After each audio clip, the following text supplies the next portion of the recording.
Bismillahirrahmanirrahim. Assalamualaikum warahmatullahi wabarakatuh. Bertemu lagi dengan Bapak Tajudin di pelajaran Sirah Nabawiyah kelas 1. Baik, gimana kabarnya? Ya, alhamdulillah ya. Pada hari ini kita masih diberikan umur yang panjang disertai dengan sehat walafiat. Yuk gunakan sehat ini untuk menyebar kebaikan. Baik, sebelumnya gimana? Hari ini masih puasa enggak? Ya, mudah-mudahan kita diberi kekuatan sampai nanti berbuka pada waktu maghrib. Ya, amin ya Allah ya Rabbal alamin. Dan mudah-mudahan pahala kita dari puasa dapat diterima oleh Allah Subhanahu wa taala. Amin ya Allah ya Rabbal alamin. Baik, pada hari ini kita akan beranjak pada bab 2 ya. Kita akan mempelajari tentang kisah Nabi Musa dan Fir'aun. Nah, itu ya.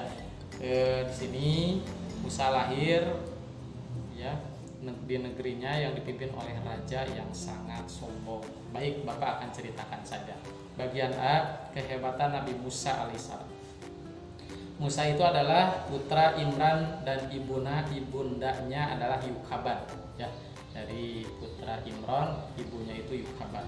Ibunya sangat sayang kepada Musa. Musa lahir di kota Mesir.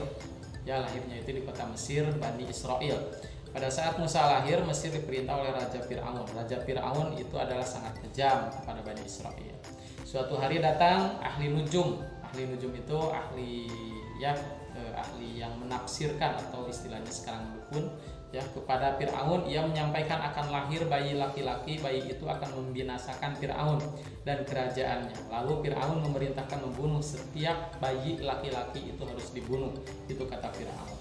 Saat Musa lahir, Yukhaban takut Fir'aun itu akan pasti membunuh bayinya. Dengan tawakal kepada Allah, Yukhaban meletakkan bayi itu ke dalam keranjang tertutup. Kemudian dia menghanyutkan bayinya ke sungai Nil. Nah, itu ya. Bayi itu lalu ditemukan oleh istri Fir'aun, namanya Asiyah.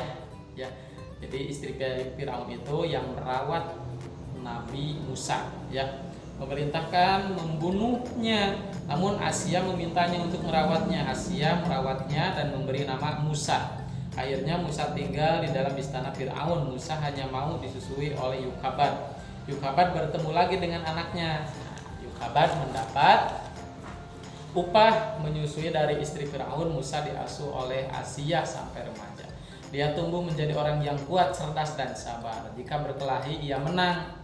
Ia selalu membela kaum lemah. Usia Musa menginjak dewasa. Ia beriman kepada Allah, berakhlak baik pada siapapun, namun dia harus meninggalkan Mesir. Ya, nah itu ya. Karena Fir'aun hendak menangkapnya. Musa ketahuan telah membunuh seorang dari kaum Fir'aun. Saat itu Musa berusaha membela seorang Bani Israel yang berkelahi dengan seorang pengikut Fir'aun. Kemudian Musa menikah dengan Safura, ya, putri Nabi Syuaib. Musa mendapat perintah pertama dari Allah di Bukit Tursina. Kisah Nabi Musa ini ada dalam Quran surat Toha ayat ke-13. Nah, itu ya. Beliau diperintahkan berdakwah kepada Fir'aun, maka berangkatlah Musa ke Mesir. Beliau diberi mukjizat oleh Allah. Nah, itu ya, mukjizatnya adalah berupa tongkat. Tongkat itu pemberian Nabi Syuaib. Tongkat itu berguna untuk melawan ahli sihir Fir'aun atas izin Allah. Tongkat itu bisa menjadi ular besar dan mengalahkan ular-ular sihir, tukang sihir ya. Tongkat itu juga bisa membelah laut menjadi daratan. Musa juga mendapat mukjizat lain ketika mengepit kedua tangannya di ketiak dan dikeluarkan kembali tangannya menjadi putih bercahaya. Musa juga diberi kitab suci oleh Allah bernama Taurat. Nah, itu kitabnya Nabi Musa itu adalah Taurat. Kemudian mukjizatnya ya, tongkat menjadi ular dan bisa membelah lautan itu. Kemudian kesombongan Raja Fir'aun ya. Nabi Musa berdakwah kepada Raja Fir'aun. Beliau ditemani saudaranya bernama Nabi Harun. Musa dan Harun mengajak Raja Fir'aun agar menyembah Allah. Mereka berdakwah dengan lemah lembut, berharap Fir'aun sadar dan bertobat. Dakwah Nabi Musa dan Harun gagal. Raja Fir'aun tidak sadar, dia makin kejam dan sombong mengaku dirinya sebagai Tuhan seluruh alam. Raja Fir'aun dan bala tentaranya memusuhi Nabi Musa dan Harun beserta pengikutnya.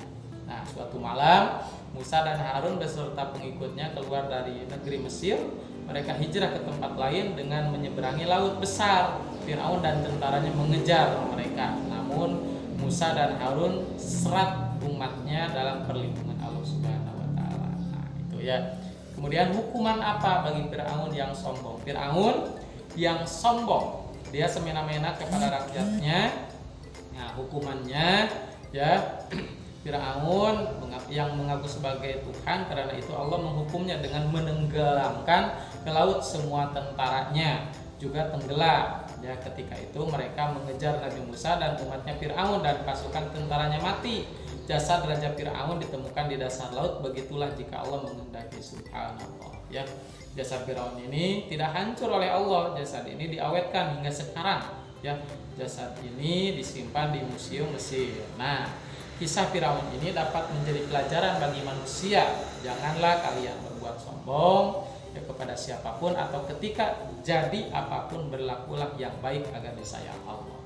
Nah, itu ya. Jadi kita ulangi lagi, Nabi Musa itu dilahirkan dari ibunya bernama Yukabat, ayahnya itu adalah Imran. Ya, mujizat daripada Nabi Musa itu adalah bisa membelah laut, juga tongkatnya itu bisa mengeluarkan ular-ular yang besar. Nah, itu ya. Jadi hukuman bagi orang-orang yang sombong itu seperti kisah Fir'aun, ditenggelamkan ke dasar laut.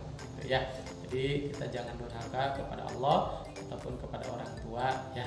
Jadi itu saja mungkin yang dapat Bapak sampaikan untuk pada hari ini. Intinya yuk kita selalu berbuat baik, tidak boleh berlaku sombong kepada sesama orang lain ya. Demikian untuk pelajaran hari ini. Assalamualaikum warahmatullahi wabarakatuh. Sekarang untuk tugasnya kalian buka buku tematik PAI halaman 41. Nah, di situ ada tugas, kalian cukup kerjakan bagian satunya saja dari nomor 1 sampai dengan nomor 5, atau Bapak ulangi lagi dari A, B, C, D, E. Nah, itu ya. Di situ ada berilah tanda silang X pada huruf B jika pertanyaan benar dan huruf S jika pertanyaan salah. Nah, yang kalian kerjakan itu A, B, C, D, E saja ya, dengan mensilang jika pertanyaan benar, mensilang jika jawabannya salah S ya. Demikian untuk pembelajaran hari ini. Assalamualaikum warahmatullahi wabarakatuh.